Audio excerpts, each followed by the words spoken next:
रायजो राजा लोगोसे जोंनि गेजेराव नुजाथिफैनो हानाय मानगोनां जोंजों हांख्रायना लेंहरजानाय आलासि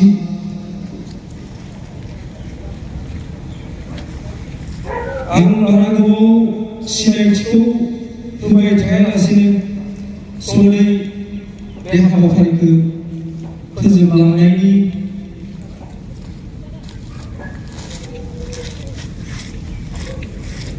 हायो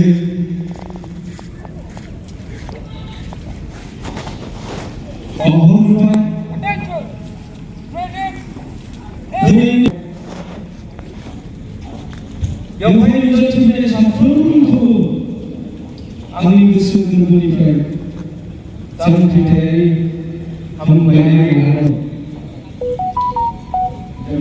दिनै जों गोसोखांनांगोन बिथांमोनखौ जों गोसोखाङाब्ला जों जेबो खामानिखौनो जों जेबो हाबाफारिखौनो जों मावफुंनो हाया। बेनिखायनो दिनैनि बे एलएपीनि नैथि जोनोम सानाव जायफ्रा दिनैसिमबो गावनि जिउखौ बाउसोमनानै गावखौ हारिनि थाखाय बलिदान होनानै सेक्रिफाइस खालामनानै दासिम एनडिएपी एक्स एनडिएपीनि जायफोर जोबथेसालियाव दङ रन्जन दैमारि सारजों लोगोसे जोंनि एनडिएपीनि लिडार मेकार्स जायफोर जोबथेसालियाव दङ आं आसा खालामो दिनैनि बे एनडिएपीनि नैथि जोनोम साननि गेजेरजों जों बिथांमोननि जिउ सोलेर बिथांमोननि जि स्पिरिट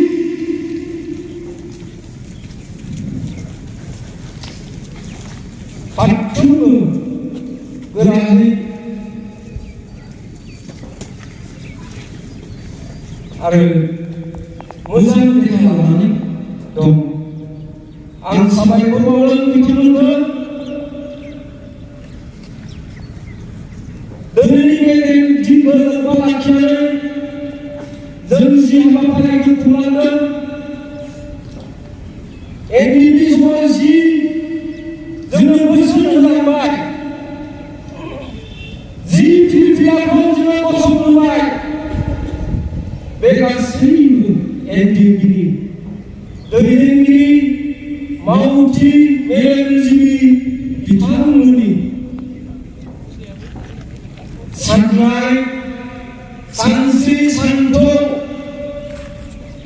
हारिनि जि सिमां हारिखौ उदां खालामनायनि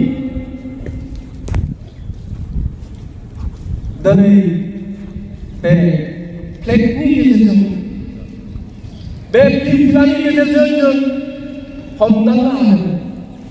दहाय बावैसो मेथाइ खनगिरिफ्रा जेरैबायदि जोंनो मेथाइ खननानै बे फिरफिलानि सोमोन्दै जोंनो फोरोंलांबाय जोंखौ मिथिहोलांबाय जोंनि सिमांफोरखौ लानानै जि मोनफुंनानै बे फिरफिलानि गेजेरजों बर' हारिनि मोनथाय थामोन्थाखौ रैखा खालामनो जोंनि जि फिरफिला बे फिरफिलायाव गासैबो मोनफुंनानै दं। बेखायनो दिनै बे फिरफिलाखौ बिरहोनायनि समाव जों जि मेथाइ खनदों बेखौ मिथिहोदों।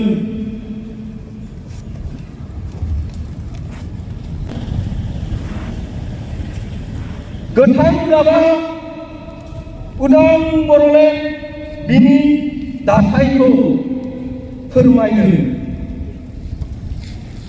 आरो जि आगसि खनाजों जोंना गोजौआव हाथरखि दं गोजा गाबनि सार्कोलनि गेजेराव गोजा गाबा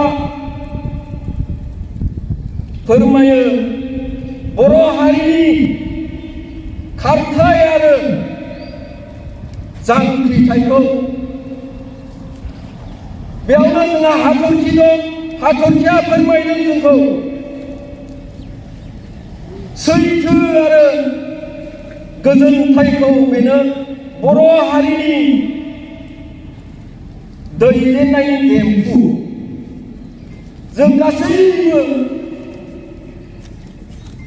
बे फिल्मनि गेजेरजोंनो जोङो गासै बाथ्राखौ जों मोनथियो। जाय फिल्मनि दैदेनगिरिफ्रा बे प्लेखौ उरायहोबाय आरो गोथौ बे सिमांखौ बर' रायजो राजा बर' हारिनि होलांबाय, आं बिथांमोनखौ इनायनो जोंनि बे नैथि एनएलएफनि गायसन सानाव आं साबायखर बावो। आंनि गोसो गोरबोनिफ्राय बिथांमोनखौ रोजा रोजा जांख्रिथायारि गाहाम हामलायनाय बावो। दिनै बिथांमोना जुदि जोङो हारिनो थांना थानो थाखाय बेसेबांखिनिखौ दिन्थिनानै होलाङामोनब्ला जों हयथ' हारि हिसाबै बबे लामाजों जों आवगायलांदोंमोन जों रावबो बुंनो हाया।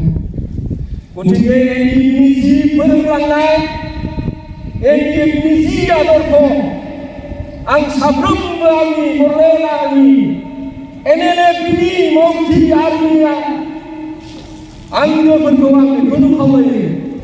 दिनैनि बे फिल्मनि गेजेरजों जोङो गोदान मोनसे थांखि, गोदान मोनसे मिजिं लानानै हारि आरो हादोरनि थाखाय जों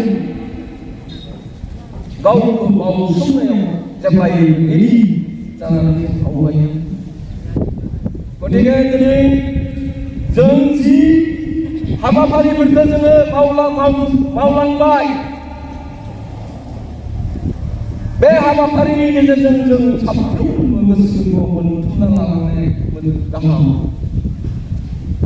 जों हारि हिसाबै बबे समनिफ्राय माबायदियै जों नासयजाबोदों, बबे समनिफ्राय जों माबोरै गादब जाबोदों, बबे समनिफ्राय जों गुबुन हारिफोरजों फामुवारि खालामजादों, बेफोरनिफ्राय जोङो बुजिनानै मोनदों।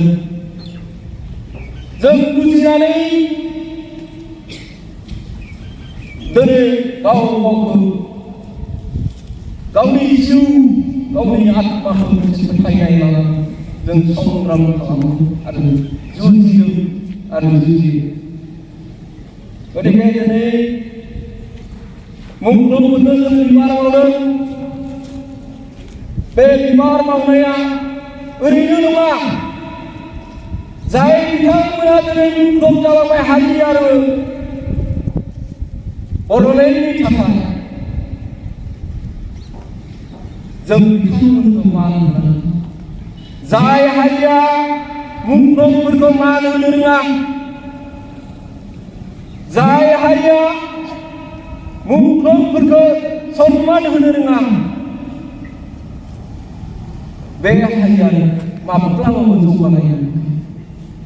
गतिके जों दिनै जायफ्रा जोंनि गेजेरनिफ्राय मुंख्लं जालांबाय, हारि आरो हादोरनि थाखाय गावखौ सुप्रिम सेक्रिफाइस खालामलांबाय, बिथां साफ्रोमखौबो सोरगोआव आलो गोजोनै जायगा मोनहैयो। बिनि थाखायनो बे हाबाफारिखौ लानाय जायो। गतिके मानगोनां बेवहाय नुजाथिफैनाय आलासि आरो रायजो राजा आरो आंनि आंगो मावथि लोगो नोंथांमोन, जों जि सिमांखौ लानानै एनएलएफआ जोनोम जादों, जों जि थांखिखौ लानानै एनएलएफआ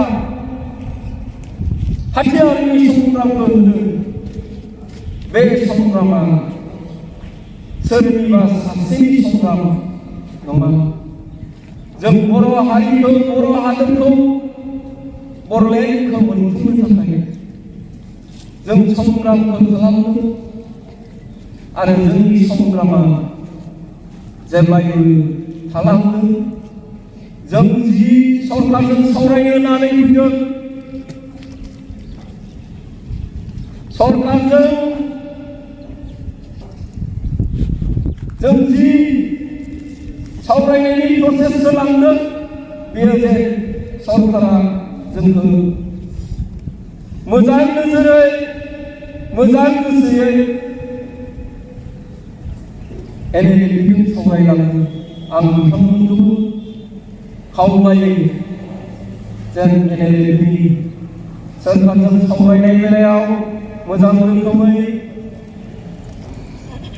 रेसपन्स होयो, मान सन्माननि गेजेरजों जेन एनएलएलबिजों सावरायो। आं बेखिनिखौ सरकारखौ खावलायदों आरो नैबे बिबुंथिनि गेजेरजों आं बुंदों। गतिके जों जि हाबाफारिफोरखौ मावबोबाय, आं साफ्रोमनिसिम जांख्रिथायारि हामलायनायखौ बावहरबाय। लोगोसे जोंनि गेजेराव जि प्रेस मिडिया बिथांमोन दंफैयो, बिथांमोनखौबो आंनि गोसो गोरबोनिफ्राय हामलायनाय जासिबाय